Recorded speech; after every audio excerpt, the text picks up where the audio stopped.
Guys, I'm excited for this next guest.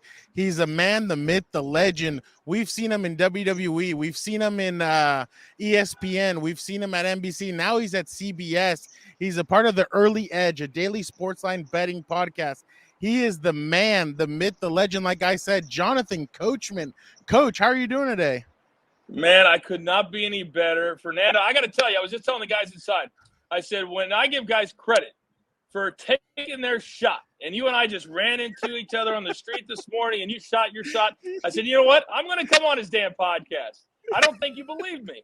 I'm excited to be here. And as you can see, life is not too bad out here on the West Coast, brother. Not too bad.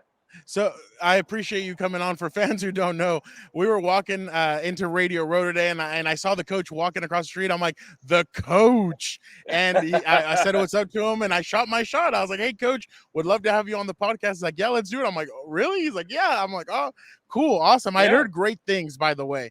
Great things and everything. So that's awesome that you and again, thank you for jumping on. But sure. Coach, when you see this game this weekend, I mean, what's something that jumps out at you about either one of these teams or something on the betting line, or what's something that jumps out at you? Well, there's so many different storylines that you look at, and I'm kind of leaning towards the Bengals side because I'm a huge Chiefs fan, so it obviously hurt losing last week. But what I saw is somebody who's going to be a future Hall of Famer. Here is a guy that we are in a situation where he can win the national championship, the Heisman Trophy, and also the Super Bowl title in just 3 years. So to me, I love storylines that can happen. I love history-making storylines. I love legacy-making storylines, and that's what Joe Burrow is. But then on the flip side, Fernando, you're talking about Matthew Stafford. For 12 years, he toiled in Detroit as a Lion. And now the first year that he comes out to sunny Los Angeles, he makes it to the Super Bowl. So I think there's a lot of really cool storylines when it comes to betting, though, because that's the world that I live in most of the time. To me, you've got to take the Bengals with the points because they're getting 3.5, they're getting 4. Joe Burrow has proven 3 straight weeks in a row, the Raiders, the Titans, the Chiefs, that it doesn't matter how much they're down. It also doesn't matter the score. They can come back and win. So you give me 4 points, I'll take the Bengals all day. And it feels, Coach, like you said, I mean, it feels like there's so many names on the Rams. The Bengals are more of that quiet team that's really taking teams by surprise. And it feels like everybody's going more Rams. And you're like, no, the Bengals, they have a little bit of that juice. They have that Mamba mentality, if you will, of they're not going to quit. They're not going to die. They're going to go down swinging. So that's been the most impressive part to me about the way they've kind of approached these last few weeks. That's a great point, Fernando. And you also got to understand, culture is a very real thing in the NFL. Some have great culture in the Patriots, Chiefs, teams like that, Steelers. And you got other teams that for years and years and years, the Bengals have been a laughingstock. They just didn't want to spend money. They didn't want to bring in big-time free agents. But I say this all the time, that if you have a great quarterback, everything else can take care of itself.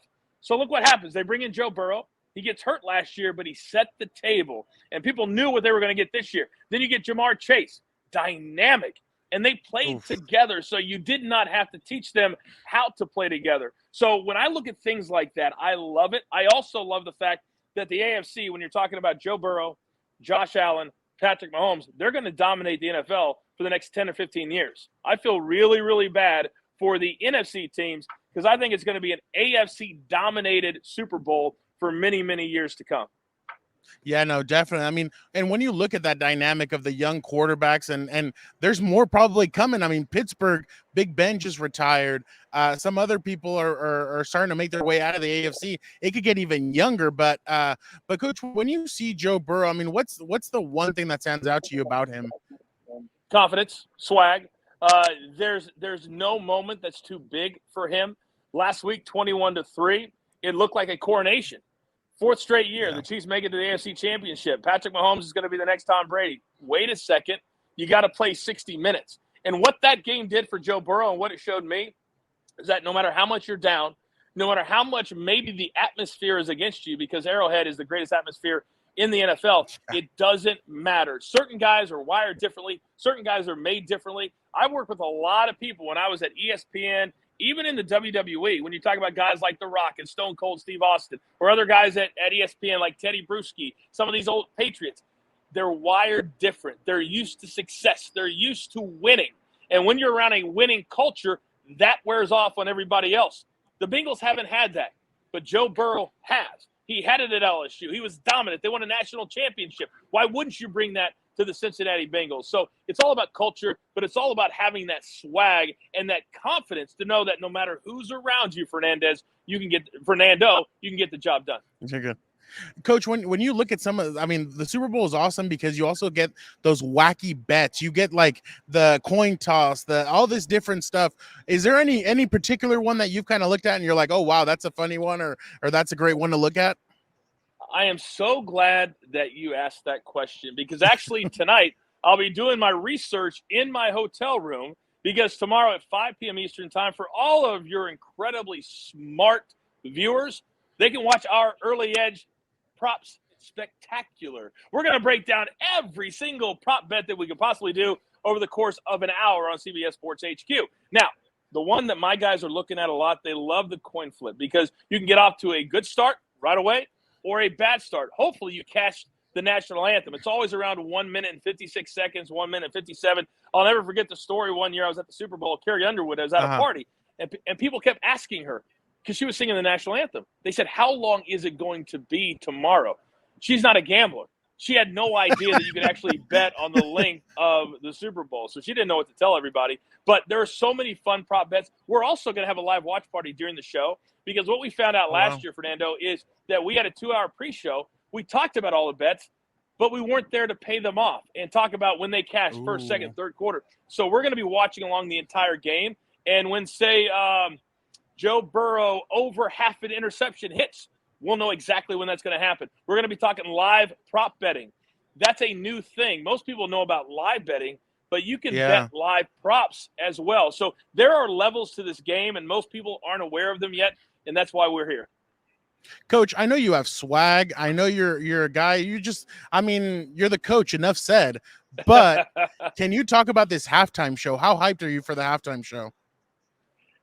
It's been a little bittersweet, to be honest with you. When you bring in 4 of the biggest names to ever do it, and you're not going to give them 20 minutes, you're going to give them, 8, 10 minutes? That's kind of like a little tease to me. But at least they're tapped in to what the public wants. And just like with sports betting, the halftime show has to understand that you got to play to a younger audience, 18 to 34. Those who are watching, those are the ones that are betting. Those are the ones that understand what hip-hop is all about. And this may be the last time, Fernando, that we ever see Dr. Dre and Eminem and Snoop Dogg together on one stage. I've also heard that Dr. Dre wants it to be so spectacular that he's paying for it himself because the NFL would only go so far financially.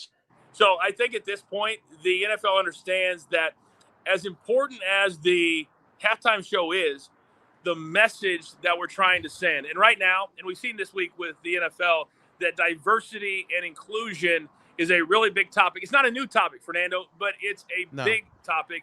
And from a black man in this industry that has been on national TV for a long time, I don't speak on it a lot, but there comes a time that no matter what the league is, no matter what the content is, no matter what it is, you've got to see different faces across. I'm big with the PGA Tour, and I want more people like myself doing golf, doing sports that maybe a lot of black people aren't participating in. The NFL is not like that, but it still needs diversity and inclusion across the board from the top down. So I think the halftime show, even though maybe it wasn't thought of that way, certainly comes at a very, very important time for the NFL. I completely agree. And I know you're a betting man, Coach. So what do you think the betting line would be if Ice Cube? Do you think Ice Cube is going to come out? I have a pretty good feeling Ice Cube may show up and surprise us all. What do you think? How do you not? I mean, there's one guy that's missing out of these 4 or 5. I think if you're going to do this, and really you only get one shot to do the halftime show for the Super Bowl, why wouldn't you pull out all the stops? I recently went to a Dan and Shay concert in Los Angeles where Justin Bieber lives.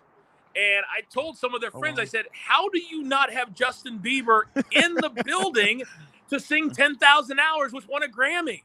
I said, that's a big miss.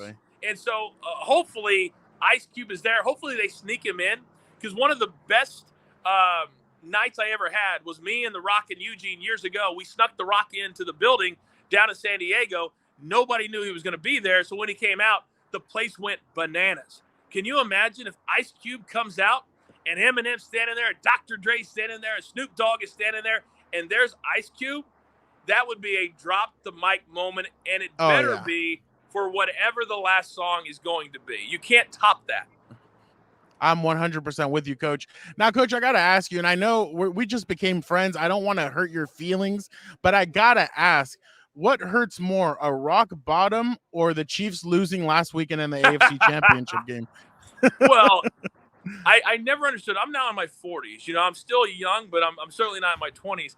I don't live and die by the Chiefs winning or losing a football game. Yeah, it There you go. hurts, but I also am very, very smart and understand that you have to deserve to win.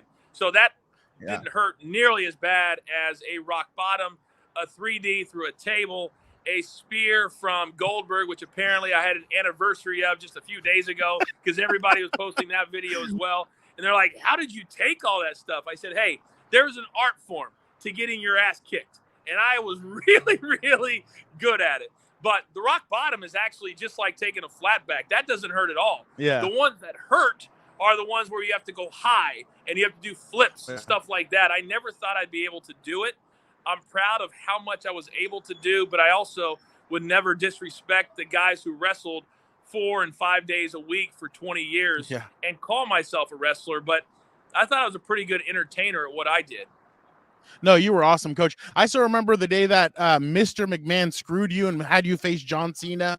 He put you through in a tables match. That was disgraceful. I can't believe Mr. McMahon came out and did that to you. That was just terrible. But man, you honestly, I mean, I enjoyed watching you. And then now The Rock is doing your shtick. Like, it's just so embarrassing to see everybody try to be like the coach. Everyone's jealous of the coach and they want to be like him.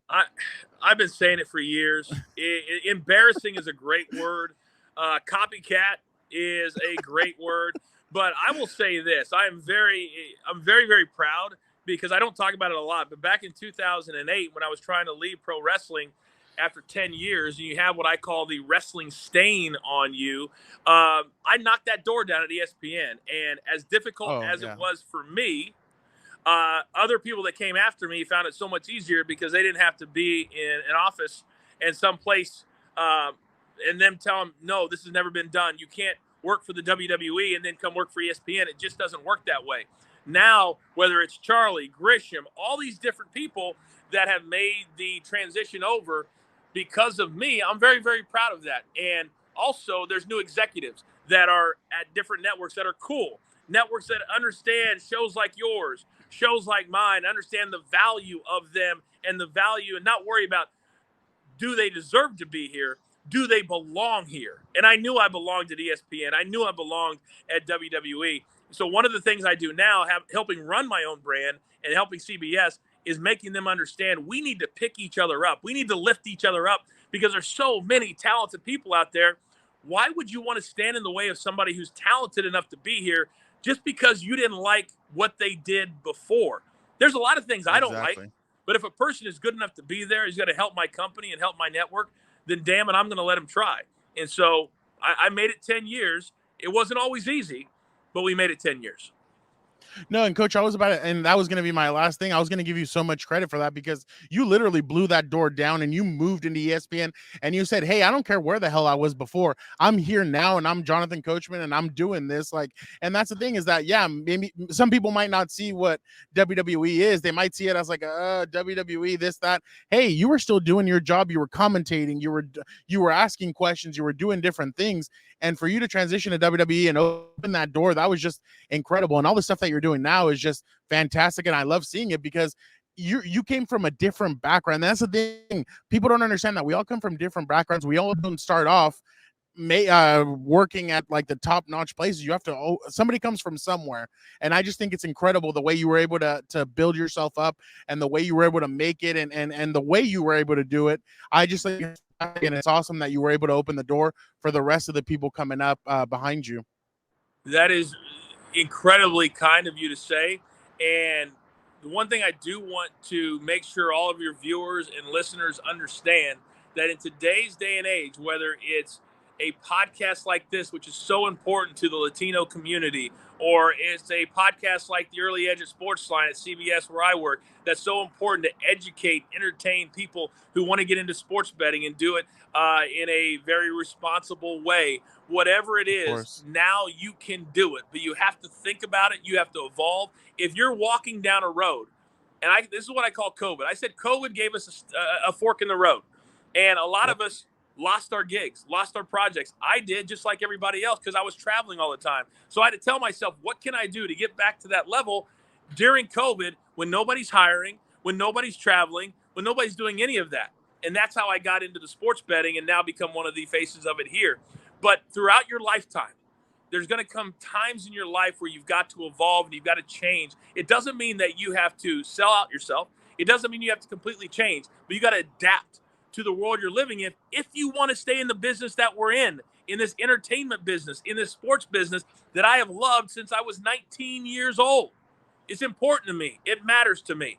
And I want people who are watching this right now to understand that no matter where you start, it's where you finish. And if you want to do this Of or do course. what my man Fernando does, there's nobody telling you that you can't but yourself.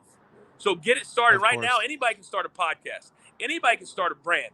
It's a matter of how hard you want to work at it, how much talent you have, and how you utilize those connections to make it work. It's not easy, but it's Yeah. rewarding, and it's the best business in the world, and you'll love it. Yeah, no, if it was easy, everybody would be doing it. But coach, just last second, if you can, I don't know, I know that you're gonna do your whole show tomorrow and everything, but I just wanted to see Sunday score. Who you got? 28-24. It's going to be the Bengals beating the Rams. I think it's going to be a Wow. really, really tight game. I think the Rams will jump out quickly because they're going to have the home Yep. crowd. But I've seen a lot of people this week say, oh, the Rams are playing a home game. They're not really. If you look at the ticket prices, if you look at the corporate suites, this is more for the corporations than it is for the hardcore Exactly. fans. And even though it's a big Exactly. stadium, I went to the Super Bowl 2 years ago in Miami with Chiefs and 49ers. Tickets were going for $10,000, but there's only 65,000. There's a lot more than that here, and they're still going for more than that. So I don't think home field advantage is going to be a big, big deal. I think Matthew Stafford will make at least one more mistake than Joe Burrow does, and I think the Bengals will, late in the game, take the lead, be able to hold them off and win 28-24. They won't even need the 4 points, but they'll take them. Coach, I appreciate, you don't know how much this means to me. I mean, growing up and watching you and now getting to interview, this has been completely awesome. Thank you so much for jumping on Compas on the Beat. I truly appreciate it. And anything else you want to tell the listeners or you want to say? Just keep doing your thing, man. Keep plugging away. And this is a perfect example that if you shoot your shot, you never know who's going to say yes. But if you don't ask, they damn sure aren't going to say yes. So thank you sincerely. Enjoy the week. Thank Keep you. doing your thing. Ask really good questions because that's what separates the good from just everybody else. All right? Be good. And that Be safe. Pay it forward. And we'll see you down the road. All right? That Jonathan Coachman, enough said. Thank you so That was much, one of my Coach. I appreciate it. t-shirts. That was one of my I t-shirts. know, that's why I said it. I love that shirt. I love that awesome. shirt. That's I appreciate awesome. it. I still I have appreciate it, man. Yeah, no, right. I love it. I appreciate it, man. Thank you so much. My pleasure. Stay in touch, okay? Thank you. I will do. Have a good one. All right.